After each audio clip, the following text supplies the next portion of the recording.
Valley International Prep will be speaking first on the con. Jackson Lowe's is our first speaker, and Alec Bolton is our second speaker.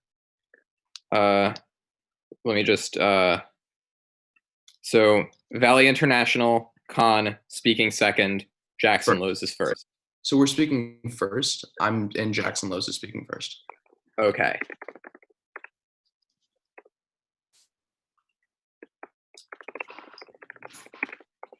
Okay, so university is second, AF, and who's first speaker?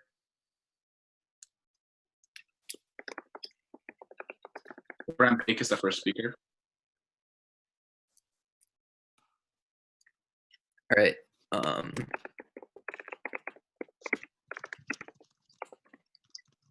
right. Yeah, I'm going to confirm that again at the end of the round, but all right.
All right. Yeah, whenever y'all are ready, I'm ready.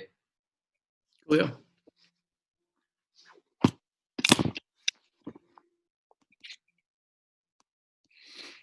So presuming anyone is not ready, I will start the time now. Alec and I negate. Our first argument is investing in the future. For countries like Saudi Arabia and the UAE, FDI is increasing at triple digits. Can you start over? My partner wasn't there. Sorry about that. I was not here at all. I'm sorry. Oh, sorry. Okay.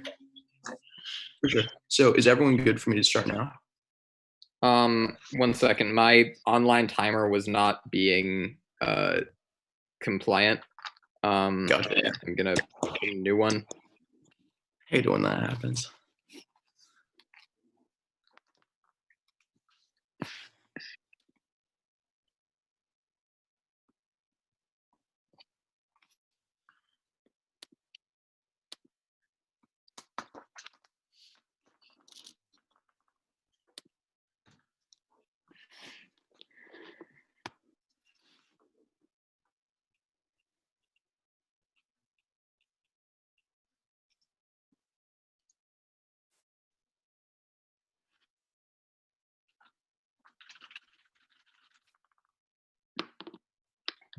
All right. Is everyone now where they need to be? Yep. Okay. Awesome. Okay. So assuming everyone is good, I'll start time now. Alec and I negate. Our first argument is investing in the future. For countries like Saudi Arabia and the UAE, FDI is increasing at triple-digit rates. This is specifically because of U.S. military presence. As Crane 20 explains, that military presence signals strong governmental ties, encouraging foreign investment. Jones specifically quantifies that every 10,000 U.S. troops is directly correlated with a 1% increase in GDP. There are two impacts, and first is diversification. Condone 18 writes that FDI diversifies economies by attracting broad investment, to which Jubilee 20 concludes is the only way for Saudi's oil-dependent economy to diversify. Absent a shift, Ahmed 15 explains that dropping oil revenue will cause Saudi state to collapse in 8 years. Karski 16 furthers that creating a power vacuum, emboldening terrorists such as Iran, and inciting a U.S.-led response escalating to war. Richards concludes that absent investment, resource scarcity will fuel unrest and radicalism, being the main source of conflict in the Middle East. But second is civil war. Barbie finds that because growth decreases radicalism, a 1 standard deviation increase in FDI reduces the probability of a civil war by 78%. This is most most probable, as Lochnia furthers that 70% of all modern conflict deaths are from civil wars, mainly started from economic strain. Worse yet, Goldstein 19 finds that civil conflict would divide the region on ethnic lines, bring in larger actors like Russia, China, and Iran, creating a massive regional war, which Lynn 20 quantifies would kill up to 50 million people. Our second argument is collapsing the security blanket. The Middle East is a unique geopolitical hotspot that is rife with religious tensions. The divide dates back centuries, meaning that absent a third-party mediator such as the U.S., factions of the region would be abruptly become wary of their adversaries and quickly expand to fill in the power vacuum. Fortunately, for decades, the U.S. has ensured stability in the Middle East by filling such vacuum. They have particularly done this in two distinct ways. First, by promoting deterrence. Because the presence of American troops in the Gulf directly ties regional stability to American interests, Russell 10 explains that U.S. security architecture deters adversaries by signaling that aggression will be met with force. For instance, Waltz 2K concludes that U.S. presence restrained Saddam Hussein in the Persian Gulf War.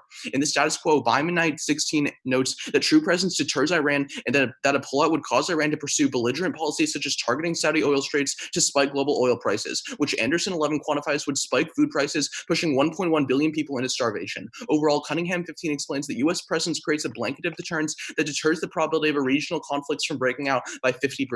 But second is by exercising leverage. U.S. presence allows the U.S. to check our allies in the region. Indeed, by directing military operations and providing conditional arms support, XM19 finds that our military enables us to leverage our allies to pursue peaceful alternatives to conflict. This translates to diplomacy, as Reagan adds that U.S. presence increases the probability of diplomatic resolution to conflict by 76%. For example, Rogan 18 explains that American pressure has restrained Saudi Arabia and Yemen, forcing peace negotiations, which Fawzi 19 finds has allowed aid flows, saving 15 million people from starvation. With a U.S. pullout, these two stability mechanisms fail, plunging the region into freefall. Independent of the facts on the ground, two actors will perceive this as a symbolic victory, and the first is Iran. Barnes 19 explains that diminishing presence of the Gulf would send a signal to Iranian hardliners that recent aggressive strategies are successful and that America is unwilling to stand up to Tehran. Indeed, Ward 19 explains that every time the U.S. president has pulled out of the region, Iran has capitalized and expanded going forward, as Inbar finds that Iran would turn towards destabilizing policies in Saudi Arabia, Iraq, Libya, Syria, Yemen, and Iran. Unfortunately, Friedman quantifies that Iranian aggression in the Syrian conflict has killed 500,000 people and left 11 million people displaced. Second, our terrorists. Currently, Judun 17 explains that our presence creates a coalition effect to fight terrorists by encouraging alliances through interstate sharing and troop training. This works, as Wilson 20 finds that terrorism has decreased in every Middle Eastern country. Unfortunately, Pollock notes that a U.S. pullout would limit counterterrorism, creating a vacuum for terrorists like ISIS and Al-Qaeda. Fordman 15 empirically confirms that a U.S. pullout in 2011 left the void that created ISIS. Lane 18 concludes that instability caused by terrorists would worsen existing ideological divides and spark a civil war. Any Middle Eastern conflict would be devastating, as Time 12 explains that it would create a refugee crisis, decimating investment into the region, leaving 16 million people dead.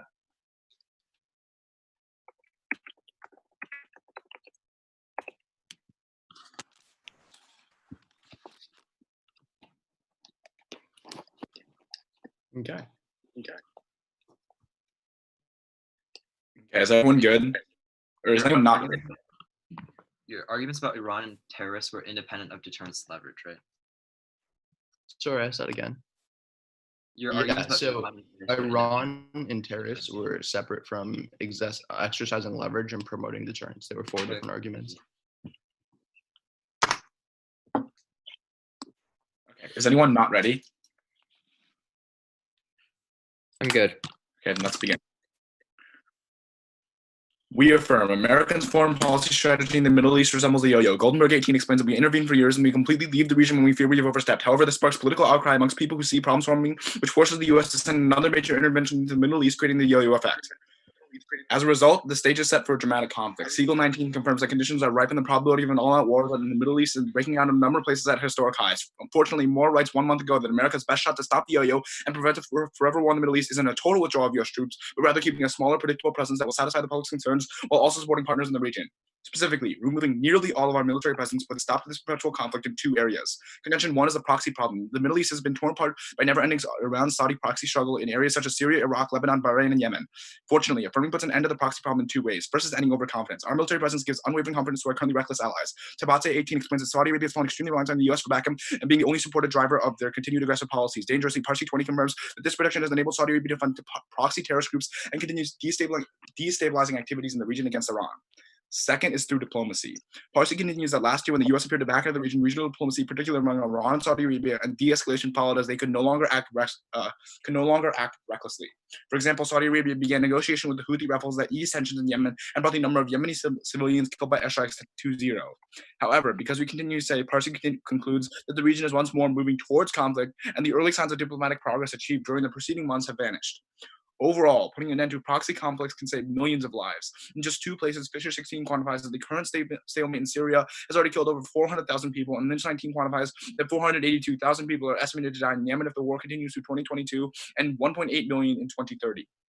Even worse, the Small Wars Journal furthers that these proxy wars are reaching a boiling point where they can break out into all-out war between Iran and Saudi Arabia as they continuously ease up closer to their borders. Contention 2 is Iran. Al Jazeera 20 reports that as long as we keep our troops in the region, tensions will continue to rise and make miscalculations extremely likely, resulting in a full-blown war between the U.S. and Iran. Specifically, our military presence has set a crash course with Iran towards has set us on a crash course with Iran towards inevitable conflict in 2 ways. First is escalation. Rohi 20 explains that Washington's aggressive approach against Iran is starting a series of escalatory moves and counter moves. Bashara 19 explains that these actions empower Iranian heartlands who encourage militarism and support pressure Iran to destabilize the U.S., inevitably evoking a violent reaction from the U.S. Depetrus 20 concludes that removing our military presence from Iran's reach would be the biggest step towards de-escalation because it now only provides a shooting target for Iran to pick on and another source of tension in the region. Second is inhibiting the multilateral GCC. The GCC, or Gulf Cooperation Council, was established in 1981 with the purpose of achieving cooperation and unity. Unfortunately, at least 20 explains that despite having significantly more advanced armed forces and over 11 times the amount of military expenditure, the GCC has been unable to effectively combat Iranian challenges due to internal fracturing. Young 20 explains that our maximum pressure campaign created bilateral talks with individual states, but overall weakened the multilateral GCC and by definition undercut the united front against Iran, concluding that there is simply no more trust between the Gulf states. Indeed, Ashford 18 concludes that as long as America remains the strongest force in the region, GCC states will continuously fail to form alliances that they would have otherwise. This is the best path to peace. Fontaine Rose writes 2 weeks ago that escalation will inevitably result in conflict as Iranian hardliners mistrust and block negotiations with the U.S. Fortunately, GCC is the one organization that could be the hero in foreign negotiations because it shares interests with Iran and has much more to lose. For example, Long 19 adds that Gulf states like Oman are uniquely positioned to diffuse regional tensions as they will actually maintain close ties with Iran and trust each other. For these reasons, Velasco 17 quantifies that regional organizations like the GCC are 6.7 times better at forming lasting peace agreements compared to outside actors. The overall impact is preventing war. Halte Wanger 20 explains that a conventional war with Iran would kill hundreds of thousands of people, reverberate across the entire Middle East, and draw in great powers such as China and Russia, with the result being mass devastation. Thus, we affirm. Okay. Alex, you good, or do you need to call for some evidence? I'm good. Okay. As the first speaking, just checking to make sure. Is my typing too loud? I didn't hear it. No, you're vibing. Okay. We're chilling. Okay. Awesome. Jackson. So, yeah, could I take the first question before we start? Yeah. Let's talk about your first contention on proxy conflicts. Now, it would be a true statement to say that Iran needs money to continue fighting the proxy conflict in Yemen, right? I'm sorry, say again? So Iran needs money to be able to fight a proxy conflict, right? Well, yeah, it needs a certain amount of money, but I feel It like needs a amount of money. It doesn't take concert. Like, it's not a full-blown war, so they can easily like send some troops or some aid or some like weapons to. Like, yeah, but like we can both agree that they need a surplus of money in their economy to be able to finance the Houthi rebel group, right? Yes, they need some money, but yes, they also Okay. have that amount You of can money. have a question. As a Sure. Like if you're You just can have a going to question. Alex here like 10 reasons why they don't have money, then that's not really an adequate response. No, we're going to read specific evidence which indicates that because of U.S. sanctions, Iran is cutting all of their funding towards proxy militant groups, which means your impact is inherently short term. You can have a question. Wait, okay, we'll contest that later. But let's talk about Sure. Which countries is What'd the you say? U.S. leveraging? Saudi Arabia What does that and look like other states in the what? Wait, so Saudi Arabia and who else? Other states in the Persian Gulf. Like we use our leverage when we need to, but right now the only manifestation of our leverage that we can point to is Saudi Arabia. Yeah, what does that look like though? For instance, convincing Saudi Arabia to sign the most recent peace deal and like ceasefire that's going on in the Yemen war right now. Yeah, but the United States and Saudi Arabia are also really good economic partners. So the United States, as Saudi Arabia's economic partner, could be like, "Hey, sign this peace deal. Otherwise, we're going to stop buying your oil or something," right? Like they don't need troops there in order to Saudi sign Arabia is this. always going to have a relationship with the U.S. What'd you say? Are you conceding that Saudi Arabia is always going to have a relationship with the U.S.? No, I'm just saying that you don't need like physical. Wait, but you just said they have an economic like, relationship. like deals of like diplomacy, like one Wait. specific deal. Like You that. just said they have an economic relationship, right? What? They have an economic relationship even outside of the military realm, right? Yeah, but like that would be enough to trigger your impact to make it non-unique, right? Probably not. I mean, an economic relationship, Your it impact does is not. about one deal with the Houthis, and that could probably be signed with an economic relationship, right? But that doesn't non-unique our argument. You can have a Right. question. We don't like Saudi Arabia doesn't fight the Yemen war with money. They fight it with weapons. And if they don't have our military presence, they can't just like throw coins at them and fight the war with that.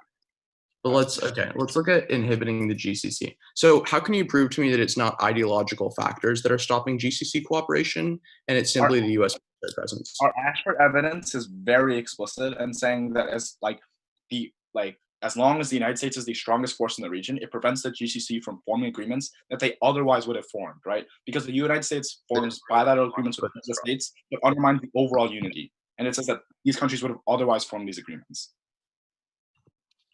Cool.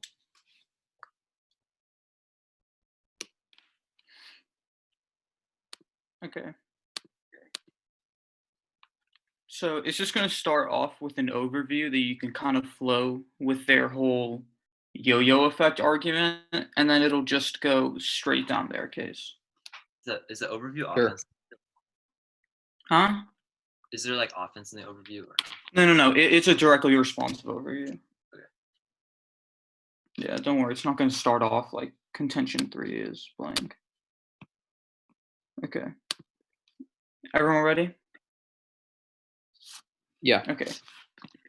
Start off with an overview. Hardliner stances are inevitable, and their evidence ignores decades of trends. Fisher 16 writes that ideological divides have already radicalized the public beyond reversal. After the fall of Iraq, Saudi Arabia and Iran both tried to fill the power vacuum, expanding regionally in a Sunni v. Shia battle. Two theocracies made their legitimacy as the government fully dependent on winning the sectarian war, with both sides of the larger battle painting wars in Yemen and Syria as genocides against, quote, their people. NATO 13 furthers that the Arab Spring created another vacuum for both sides to fill, further amplifying differences and making cooperation impossible, which fundamentally takes out all their arguments on their specifics. They tell you that the United States foreign policy is like a yo-yo. We enter when we need to, and we go out when we don't. They don't give a warrant for why this is a bad thing, or why the generated uncertainty is necessarily going to lead to war. They just assert it. We'd argue this yo-yo is a good thing because it allows the U.S. to balance how much military we need depending on what we're combating, like how much we need to deter Iran or how much we need to fight terrorism. Fully limiting the United States prevents our ability to use this yo-yo to any beneficial system. Another first contention about a proxy war. Off the top, you can combine both the links and turn it against them. Column 17 explains that even if the United States backed out, other actors like China would simply step in. This has two implications. First, still finds that while China may have a general view on neutrality and not picking sides in conflict, the Gulf states would reject that and force China to pick sides, making them another actor like the United States who can give overconfidence to prevent diplomacy. But second, Grimmer 17 finds that because China is domestically oppressing Muslims, when they try and enter Muslim populations and more radicalize the public, they need to backfire amounts of radicalization. We tell you there's just two implications. First, it leads to spike in terrorism, which we tell you in our case can cause civil war. But second, it also means the increased radicalization prevents any materialization of their impacts. So the first thing about overconfidence, first turn it. Rupert 17 explains that it's because United States presence makes Saudi Arabia believe the U.S. is countering Iranian aggression. When the U.S. backs out, Saudi Arabia adopts even more aggressive standpoints. But second, the United States is key for restraining Saudi Arabia. Lane 20 explains that the United States is the only barrier between Saudi Arabian invasion of Qatar and Saudi Arabian peace. Lucia 20 confirms that even green lighting a signal of the U.S. leaving would immediately prompt Saudi Arabia to invade Qatar, which triggers their link about conflict and also prevents any GCC cooperation. Then another second thing about diplomacy. First, their Parsi evidence is terrible. It's short term, looks at a couple weeks, and only talks about airstrikes in Yemen. It doesn't say anything actually materialized. Second, our leverage argument goes over here. We tell you Saudi Arabia is more likely to adopt diplomacy when they're leveraged. Think about it. Like Saudi Arabia is engaging with these conflicts if they're on their borders. The equivalent of the U.S. fighting ISIS. If ISIS was on the U.S.-Mexican border, Saudi Arabia is never going to give up. If anything, we turn it. Without the U.S., they go even more aggressive. Con 16 explains that the U.S. is key preventing our Gulf allies from nuclearizing and fear that they no longer have a U.S. protection.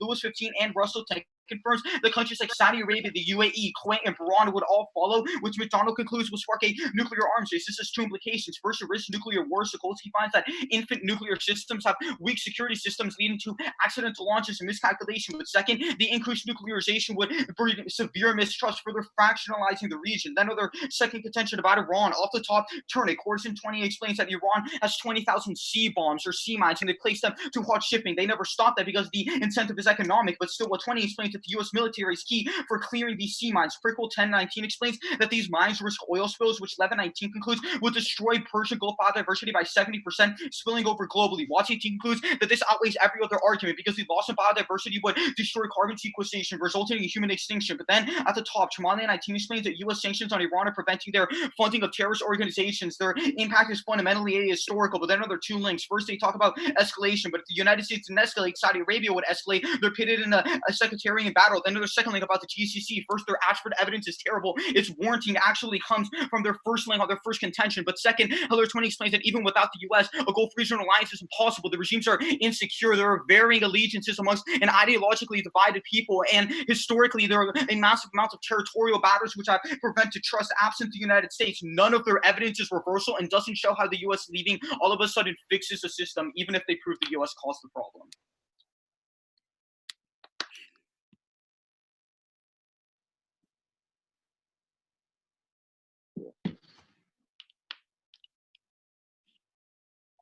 All right, we're gonna take some prep time. Abraham, do you want to get in a call?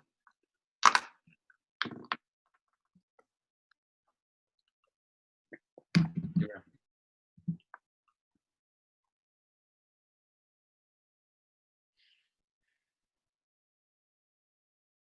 Okay, we're gonna start prep time now.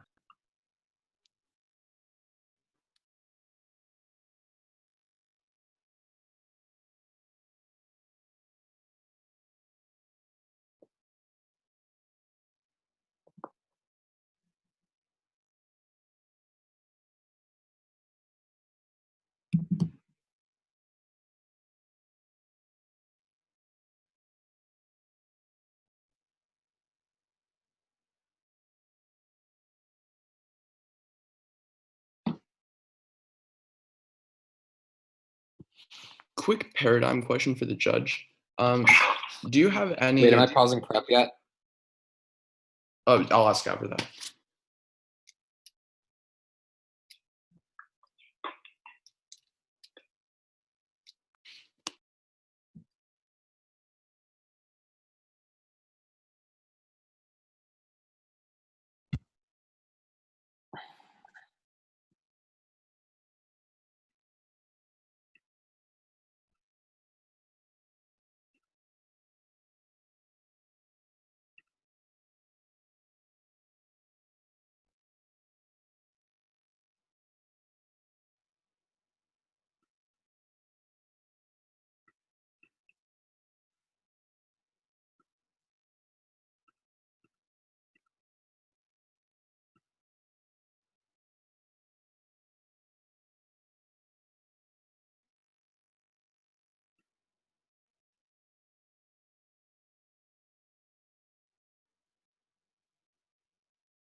Oh man, are there 3 minutes of prep now?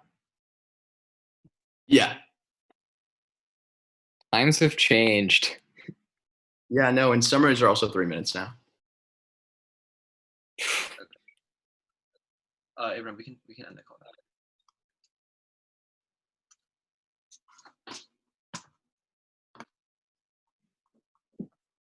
We use 150 right there. Okay. Just give me 1 moment. Or you have a minute 10 left. I'll just remember that. Yeah. What were you gonna say, Jackson? You see yourself, if we win access to the argument, voting on an extinction scenario, or are you like against that idea? Say it again. I didn't hear the first part. If we win access to an argument that impacts out to extinction, would you consider voting on it, or do you have like beef with extinction scenario? So I don't have beef with extinction scenarios. I just don't enjoy the like the warranting of like, oh, like 0.0001% of a billion deaths is like extinction is like still like extinction. I don't know. Like, I just don't buy that arguments have like infinite impact. So like I'm willing to vote off of extinction scenarios. I'm just not willing to give you like all of an infinite impact by virtue of like a very fractional risk of an infinite impact. I agree. Okay, awesome. Like, Just by to be all clear- means, go for big impacts, but like be persuasive on the link level. Awesome. Wait, Alec, your third response to escalation was that Saudi is going to escalate, right? On escalation? Yeah. Yeah. Okay, and then what was your response to the GCC? On GCC, I indicted Ashford, saying his warranting is just your first link on your first contention. And then I just read like defense to the bottom and said there's no reversibility. Okay. Thank you.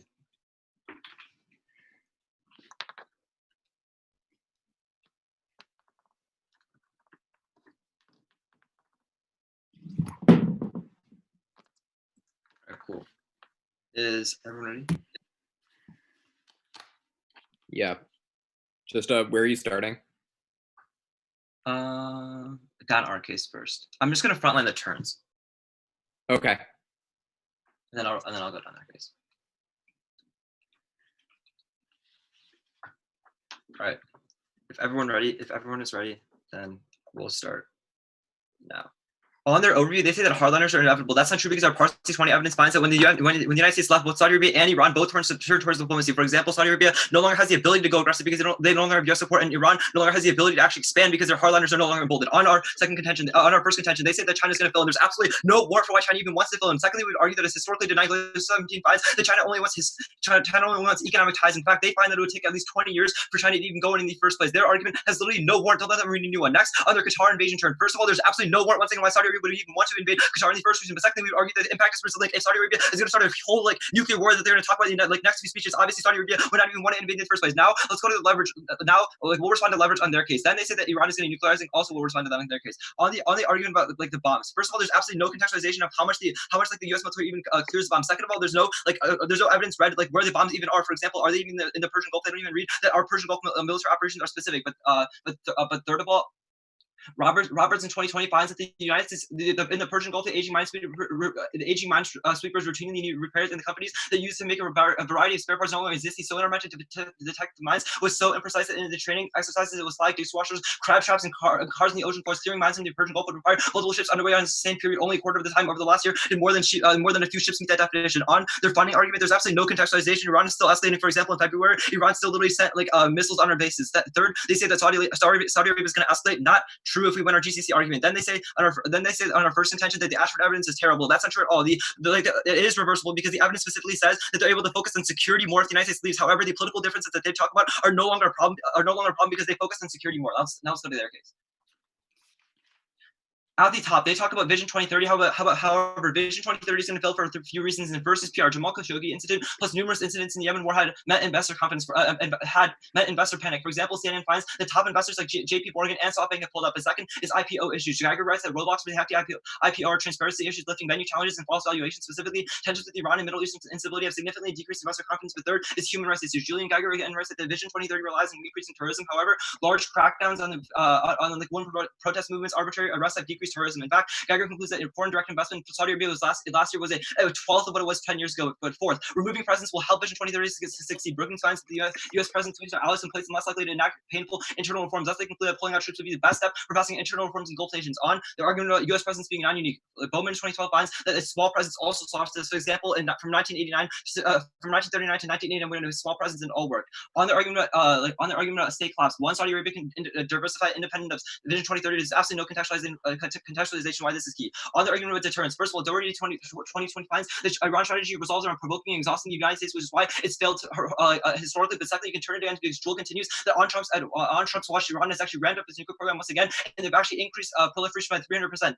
Then on the argument about leverage, they talk about Saudi Arabia first. CB18 explains that Saudi Arabia leverage is not unique because we actually invested $18 billion into their U.S. refineries. But secondly, for economic development, because while 18 explains that U.S. expertise has invested over $250 billion in the Saudi Arabia investments, and American managed expertise are essential to the Saudi Arabia economy. Even if we no longer have our presence there, we can still help them. But then on Iran, explaining specifically, Eisenstein 2015 explains that our presence has had no successful deterrent effects, which means that they should be able to expand right now. But secondly, you can turn it because Musavian 2014 explains that Iran's strategy is defensive with their primary goal being regime's survival, not expansion. However, Musavian furthers our aggressive stance has strengthened radicalism in Iran, where hostile policies have justified Iran's threat against our policies. Now on terrorism, first of all, the uniqueness is terrible. Lelio in 2020 finds the groups like ISIS the biggest down over the past 6 years. But secondly, you can turn it because Ashford in 2018 finds that counterterrorism, while force is sometimes necessary, does not require large deployments that we use today. She finds that the light footprint approach is more useful, less costly than the large-scale military conflict. But third, you can turn it again because later in 2017 writes that anti-American narrative has become even more popular, making U.S. bases desirable targets for terrorist attack. Overseas bases can inspire blowback in the form of terrorism. This outweighs the magnitude. The evidence states that the principal cause of suicide terrorism is resistance to foreign occupation. Okay, you mind if I take the first question and cross? Yeah. Okay, so what was the third piece of defense you read on sea mines? In the Persian Gulf, the sweep miners that you talk about are like very inefficient, and they need repairs a lot, and they also find crab traps and cars and stuff. Yeah. So what happened 2 weeks after the article came out? I don't know what happened 2 weeks. The Navy adopted 2 new policy measures. First was using new automated demining technology, which is 10 times more efficient. And second, they can now transport demining technology on other ships, which expands past the problem barriers that you're talking about. So let's just talk about this in a little bit more of an empirical example. If those problems really are bad, then how come the same demining technology didn't fail in the Baltic Sea? Wait, no. You don't even read any evidence saying that the United States is actually successfully demining this stuff in the first place, right? Yeah, all you say is that there's 20,000 mines. You don't read evidence saying they're actually doing it. No, yeah, that's because our evidence, which says they're adopting new technology, is from a month ago. It says, quote, okay, they will clear the Persian Gulf at 10 times the previous rate. So if you're reading me defense that it doesn't work, how do we know that they can't just use the technology they use in the Baltic Sea? Yeah, so where are these bombs in the first place? Huh? Where are these bombs in the first place? The Persian Gulf. You just said Iran has 20,000 bombs, but you didn't say where.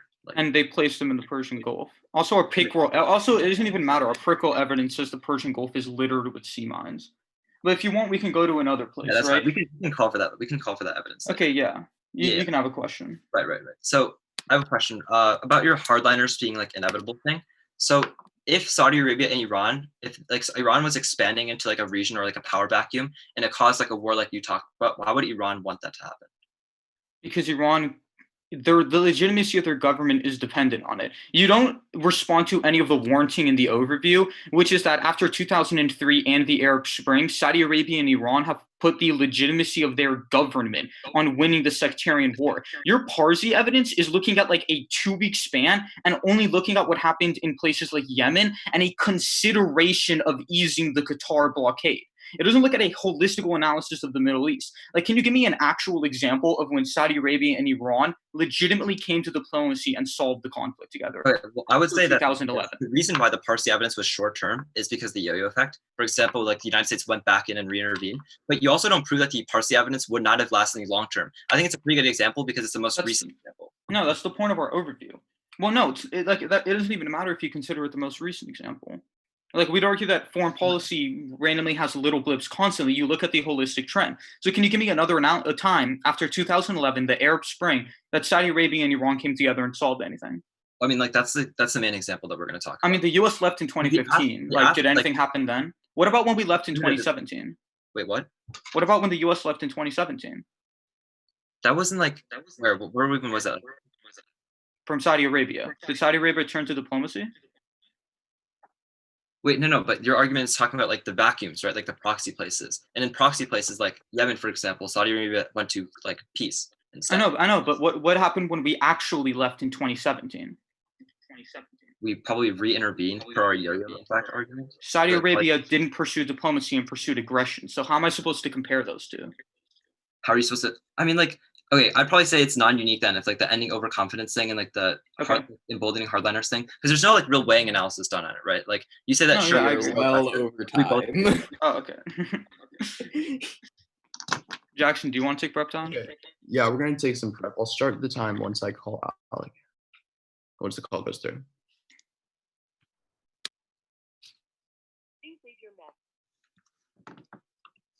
Alec, are you calling me?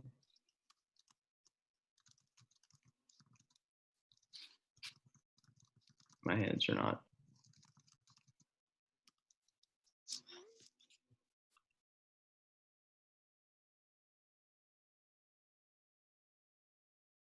There we go. Okay, start time now. I'm gonna go get some water.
So I got that as 2 minutes and 35 seconds. I also have that. Yeah. So my kiss, their kiss. Nice. Anyone not ready?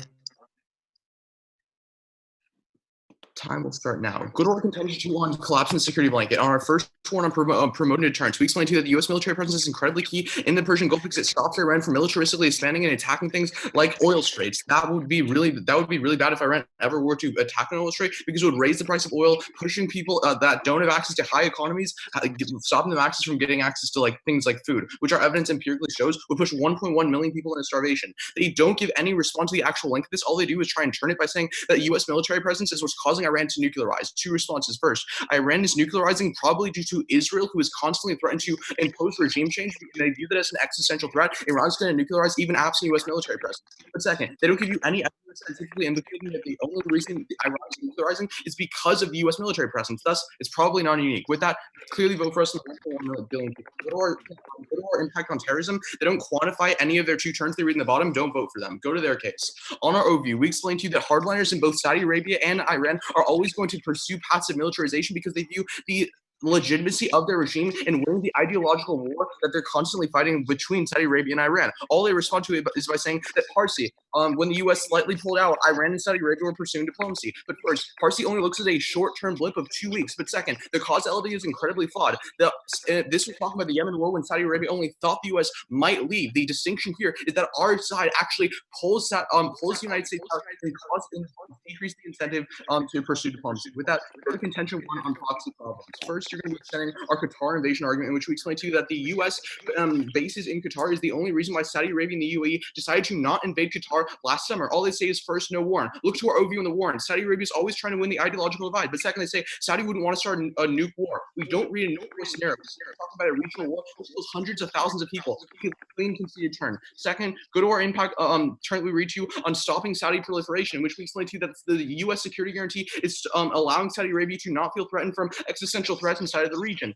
However, once we leave, it's going to cause them to proliferate. Two implications. First, it risks miscalculation because when states are developing their first nuclear systems, they have incredibly bad technology, which risks miscalculation and can potentially go to extinction. You don't even need to evaluate any of their low probability arguments here because it goes functionally consistent, but also it increases mistrust in the region, which stops any possible diplomacy from happening. Then, go to our second intention on sea mines. We explained to you that the U.S. military is key because it has demining technology that allows us to clear Iranian mines at 10 times the previous rate. Group all of their responses together. First, we have evidence saying it's explicit in the Persian Gulf. But second, remember we tell you the new upgraded military technology is better than the one that they were citing, which was outdated months ago. Then extend the two piece.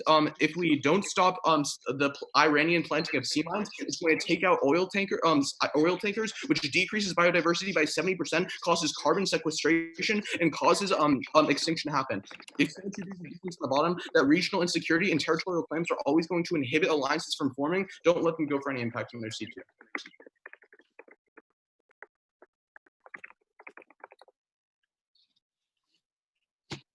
All right, we're gonna run the rest of our prep time. Aaron, can we get in a call? Okay, we'll start time now.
Wait, Abram, can you stop prep right now? I have to go to the bathroom really badly.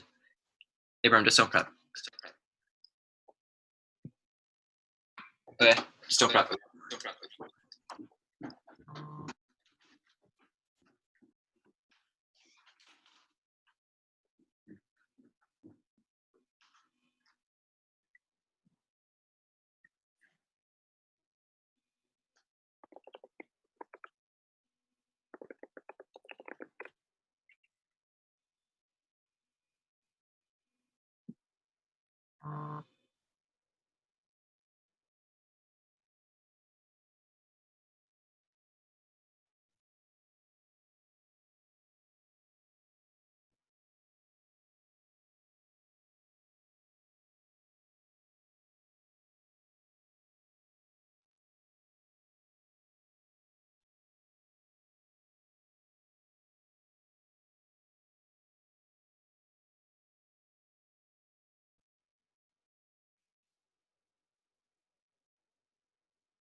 Abram, you ready to get back in the call?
Okay, we're done.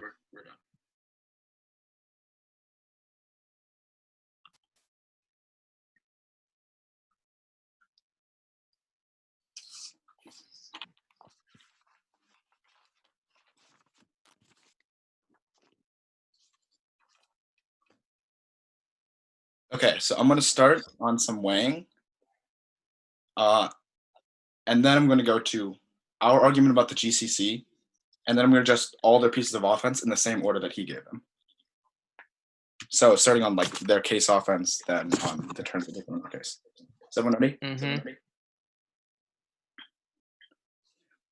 The weighing is pretty simple. If we win the GCC argument and that there's regional cooperation and multilateral agreements once the U.S. pulls out, then we fundamentally win every single piece of offense that they go for because it solves back. First, the idea about a Qatar invasion. If they're like solved together now, if they're multilaterally agreed, they will stop. They won't invade Qatar because they're now in agreement together. They're in the GCC. Then on nuclearization, they won't nuclearize if they're in agreement. There's no threat from Iran, which means that they won't need to nuclearize. They won't need to proliferate anyway. Then on sea mines, literally, if there's in a war with U.S. and if there's no GCC and there's a war between the U.S. and Iran, there'll be more sea mines, which turns their turn because there'll be more sea mines next time of war. And those places will be other than the Persian Gulf, which means that the U.S. military can't demine them, which means there's fundamentally more sea mines in their world, which means that the chance of extinction is much higher in their world. Then on their case, specifically about the deterrence effect too, there won't need to be deterrence because of the GCC, which again solves that.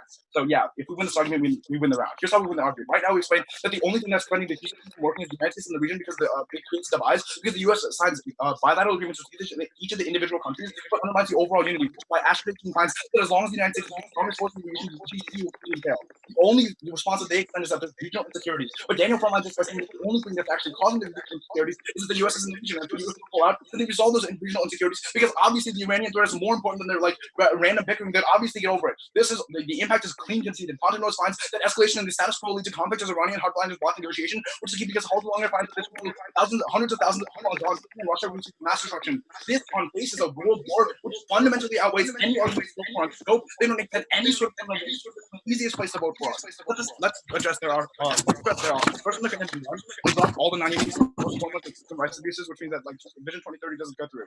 On deterrence, they dropped the Doherty D-link, where we tell you that Iran is inherently defensive, which means that they'll never just shut down the strait and cause 1.1 billion people starving. This fundamentally delinks the argument, and they fundamentally drop it. It's consistent on their turns. On like their overview, they really do not extend the overview itself. They backline it, but they don't extend the overview, which means that there's no warranty behind either of the next two turns that they go for. But then specifically on Qatar, again, they never explain why Qatar is the reason why they like why Qatar like all of a sudden gets them to win. It's like the divide that they talk about in Saudi Arabia. There's no warranting at all. It was never in rebuttal, never in summary. Don't let them extend in the final. Then furthermore, they said that like it's not going to cause a huge war, so the impact is going to just for the league. But any sort of huge war is obviously not going to be desirable by the Saudi people, which is why they never do it. On nuclearization, again, there's no sort of like this divide that they use to align it because again, they use the overview, so they don't get any backlines here. Furthermore, like this isn't really implicated, and there's no reason why it would happen. Again, if there's an agreement that stops, like already stops the Iranian threat, there's no reason why they would just start nuclearizing, fall back to the GCC. And on sea mines, again, they make it work when a war happens. Go for Vision 2030. Division 20. The turn, bro. And then the turn on Vision 2030 is also clean conceded. We say that it gets much worse in their world, and then it like fundamentally turns their arguments. Yeah, that's fear. Okay, can we You start? mind if I take the first question and cross? Wait, yeah. Really quick, can we just agree there was no warranting for that turn that you just extended? Yeah, that's fine. Yeah, Okay, so you come up here and you read multilat solves all my turns, right? Yeah. How long does it take for multilateralism to happen? We tell you what happened almost immediately because they're all scared of the Iranian. Yeah, our parsing evidence proves that it happens quickly. First of all, your own evidence says it would take like years. No, we don't actually read that evidence. We scrapped that because we read it against you last time, and then we realized it's probably bad evidence to read. So. Okay, but logically, they're not going to be able to just the U.S. leaves and all of a sudden immediately they're like, okay, we're going to solve everything that exists. Our evidence right? is like good about it, right? For example, if they no longer have a security guarantee against their biggest threat, then why wouldn't they? That's why they nuclearize. No, that's why they nuclearize. No, because you agree that Iranian proliferation is not unique, right? At that point, I'd probably say that Saudi Arabia is also going to proliferate. That should have been made in speech A, but second, you drop our overview, which says there's never going to be these alliances that form, which functionally takes out your GCC argument because they're always focusing on. No, you didn't extend a warrant for your overview. But yes, he did. No, but here's that's such a lie. That even if there are some small regional bickering, they've always overcome that in face of the larger Iranian threat. No, they've never overcome it in the face of the Iranian threat. Yeah, that's the analysis that we make. No. Give me an example of a single one of the like 6 Arab alliances that we've had that have worked. None of them, because the United States. Exactly. No. Even when the U.S. wasn't there. For example, you tell me that before 1989, the United States was minimally in the region. There were Gulf alliances before then, and they all failed. They failed again in the 70s. They failed in the 90s. They failed back in 2009. They failed again in 2012, and they failed again last year. The reason why they've been failing recently is because of the yo-yo effect, which is why everyone we keep re-intervening. So your evidence ignores decades of trends. It just says, oh, the U.S. is the biggest actor because it's super U.S. centric. It ignores the fact that the entire region is engulfed in ethnic and religious divide. No, it does not. Our Ashford evidence literally says that they're only able to focus on ideological divides because they understand that they have security. Okay, so you tell me that they're all scared of Iran and that's why they come together. Yeah, and Iran. Okay, so Qatar and Oman are allies with Iran and Kuwait's neutral with them. Why would they go to the alliance? And this is something your evidence says. So all of our evidence indicates that because they have shared interest in the region, the Fontainebleau's evidence says that they could be the hero, and they would understand that if something were to happen in the region, they would lose a lot more, which is why they have the incentive to negotiate. For example, if like a war happened in the Middle East, it would probably hurt them a lot more than the United States, right? Well, so then why would any of these states start the war in the first place? Because they have the United States backing right now, so they're not focused. They have the ideological differences. The ideological differences are important, but only if they're able to pursue them because they have the security guarantee from the United States. But they have to overcome those differences if they don't have a security guarantee. Yeah, my argument is they won't overcome them even if the U.S. backs out. Like, they just don't trust each other. They've tried to overcome it before, but if every time you try and overcome something, your neighbor backstabs you, you're not going to trust them again because the U.S. leaves. Okay, we're overcrossed. Alec, do you want to take any prep? Let's take like a little bit, yeah. We've used I wrote 150, but I think that's for them. Do you remember how much prep I took? I think you have 25 seconds left. Yeah. Yeah. We'll start it once all goes there.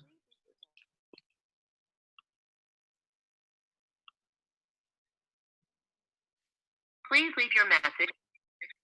Okay, just call me and I will not call you.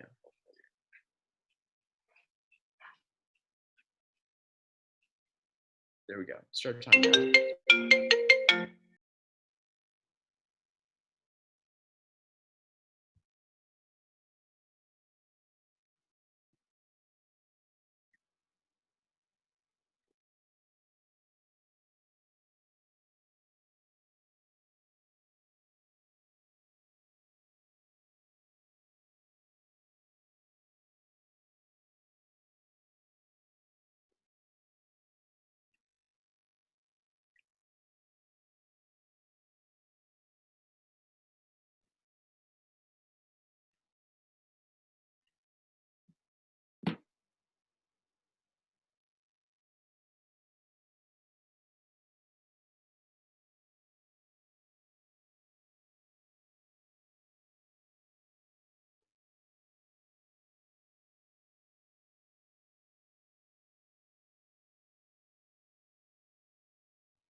We vibe. Okay. So it's going to be down their case. Well, first I'm going to start on my case for like 2 seconds, and then I go to their case. Everyone ready? Gotcha. Okay. Let me pull up a timer.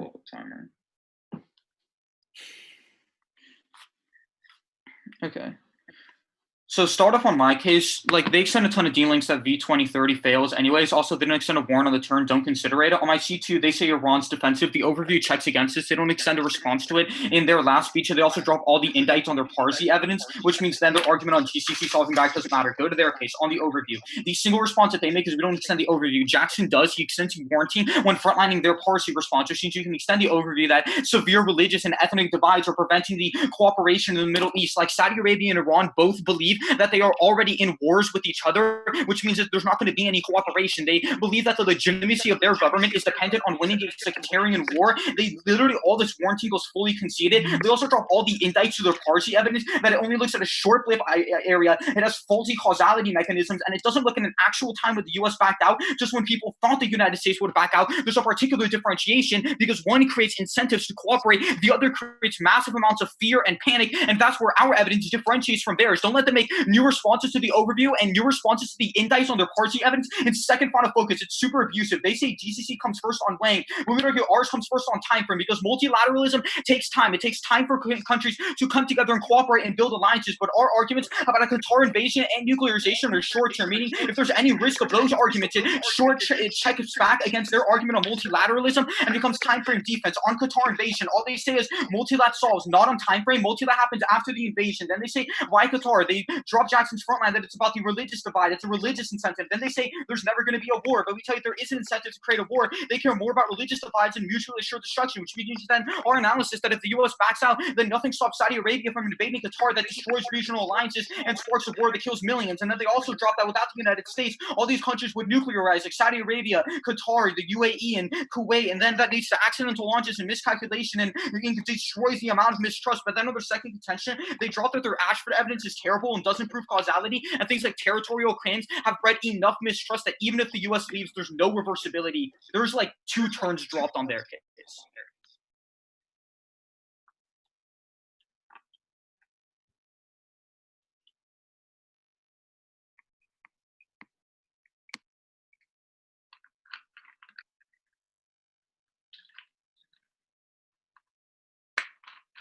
It's gonna just briefly like glaze over their case, and then it's just move back to ours.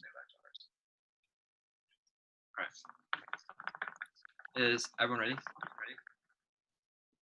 Yeah. On their case, they can see that Iran is literally defensive because they can see the Mousavian 14 evidence that Iran strategy is defensive with their primary goal being regime survival, not expansion. However, our U.S. aggression makes them justify the threat against threat policy, which means that their overview is ultimately not unique with the root causes U.S. presence. In fact, they can see that the source is failing because Iran strategy right now is poking, which means that Iran is expanding right now. But also, now let's go to the overview.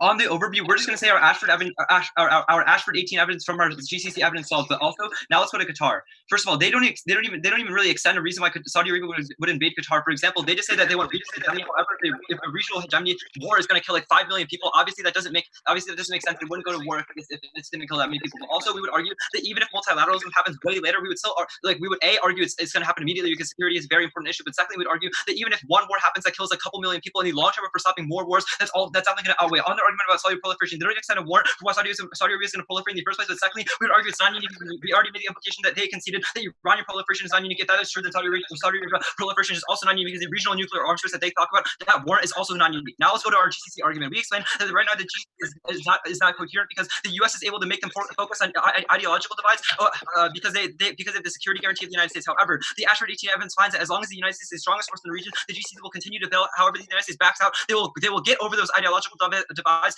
and make security agreements because they all believe that security is fundamentally the most important thing to them, which is why they would form these agreements immediately. Now, let's go to the Fontaine-Rose evidence that finds that escalation is going to continuously escalate because Iran does not trust the United States. However, the Velasco evidence finds that regional organizations are 6.7 times better at forming lasting peace agreements. And the Halty-Wenger 20 evidence is completely conceded to find that a conventional war would kill hundreds of thousands of people and bring in great powers like China and Russia. The magnitude Wango conceded that a regional nuclear war with Russia, China, and the United States is going to outweigh their Qatar invasion against the conventional war, but the proliferation argument is completely non-unique. So we're definitely outweighing their case on magnitude.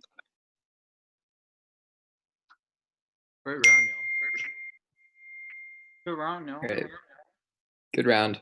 I'm gonna need a bit of time to decide. So, like, do you guys particularly want an oral RFD, or can I just like give you the RFD and then you guys have my email so you can email me with questions? Yeah, I think that's fine. Yeah, I think that's okay. Okay, yeah, because we got started late and I want to make sure the other guys can get started on time. All right. Good round though. Yeah, I don't call for cards that weren't explicitly told to be called for, so everything that's on the email chain is the stuff that I'm going to look for. Be cool with that? Yeah. All right, great, good round. Thanks for judging. Wait, so did you say you aren't going to give like a rationale for the decision, or just not the decision at all? No, so what I'm gonna do is I'm gonna give you. Can you guys see the like tab room RFDs from your previous rounds, or do you not have those yet? Well, I actually have the RFDs, but we don't get like the decision immediately, I guess. Oh yeah. I didn't know what the trend was at this tournament yet. But yeah, I'll just. It comes like much later. Yeah. Yeah, I'm just gonna put the stuff up on tab room, and then you guys can email me with any questions you have. All right. Thank you. Thank you so much. Great. Have a good one. Good luck, guys. Take care. Fuck y'all. Good luck.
Is like Sioux Falls and Judge for Flight 2 here yet?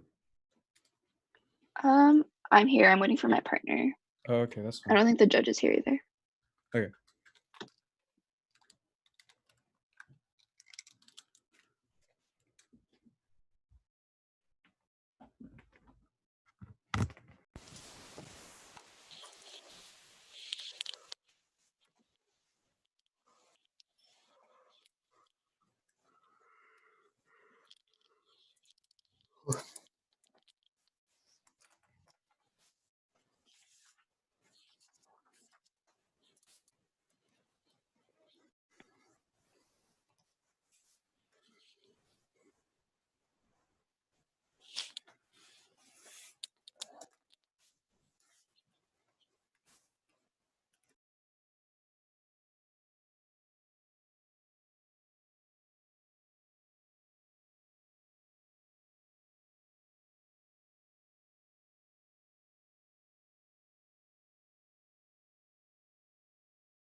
Is the judge here?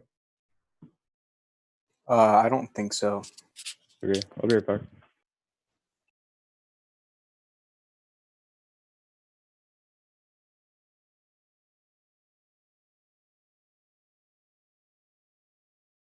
Do you guys want to put your emails in the chat so we can start an email chain?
Has anyone started the chain yet?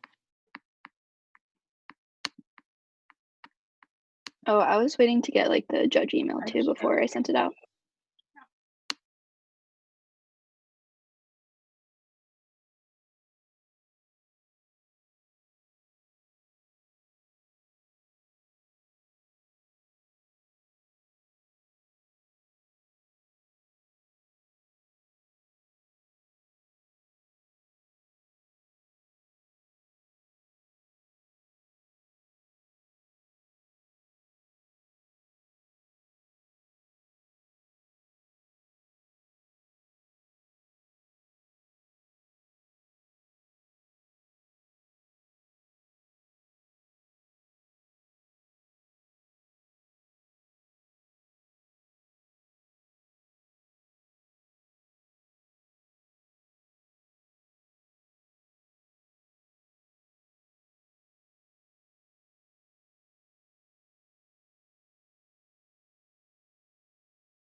We're still waiting on a judge.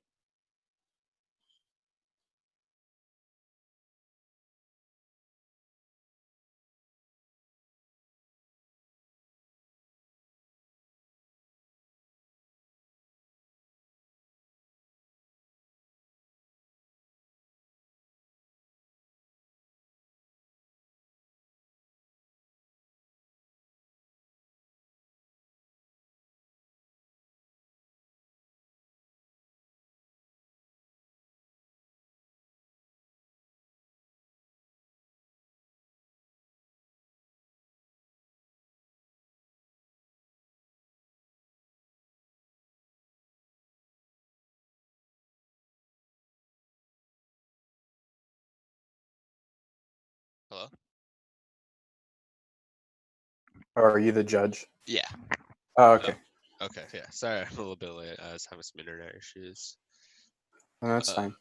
Just give me- I think they're making an email chain, so if you don't mind like putting your email in the chat. Yeah, cool.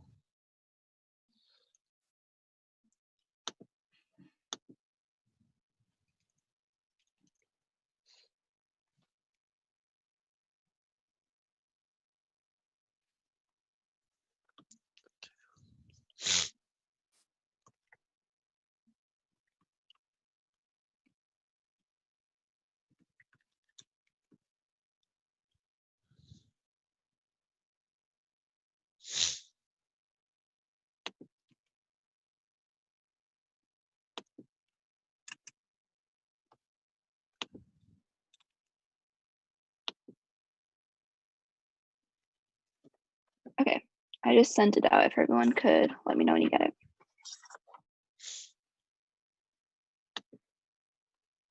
It's paraphrasing on the top and then cards are on the bottom.